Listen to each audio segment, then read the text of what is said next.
అందరికీ నమస్కారం. మనం సినిమాలు చూస్తాము, ఇష్టపడతాము. కానీ తెలుగు సినిమా గురించి కొన్ని ఇంట్రెస్టింగ్ విషయాలు మీకు తెలియపోవచ్చు.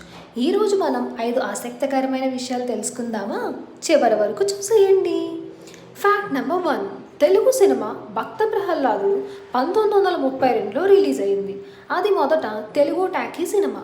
అప్పట్లో టికెట్ ధర కేవలం 9 అనాలు మాత్రమే, అంటే రూపాయి కూడా కాదు.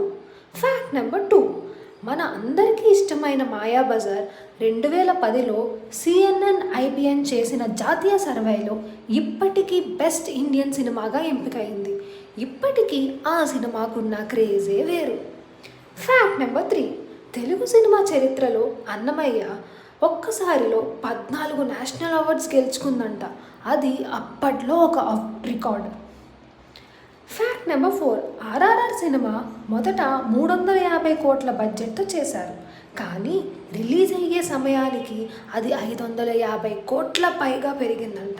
అయినా కానీ ప్రపంచవ్యాప్తంగా దానికున్న blockbusters, national awards, Oscar awards మనకి తెలిసిందే. Fact number 5. తెలుగులో మొదటి కలర్ సినిమా లవకుశ 1963లో రిలీజ్ అయింది. ఆ సినిమా రిలీజ్ అయ్యే సమయానికి టికెట్ దొరకడం చాలా కష్టమైంది. జనాలు థియేటర్ ముందు రాత్రి నుంచే క్యూస్ కట్టేవారంట. ఇలాంటి తెలుగు సినిమాలు ఇంకా చాలా హిడెన్ జెమ్స్ ఉన్నాయి.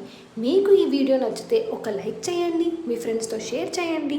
ఇంకా ఇలాంటి విషయాలు తెలుసుకోవాలంటే సబ్స్క్రైబ్ చేయండి. బాయ్.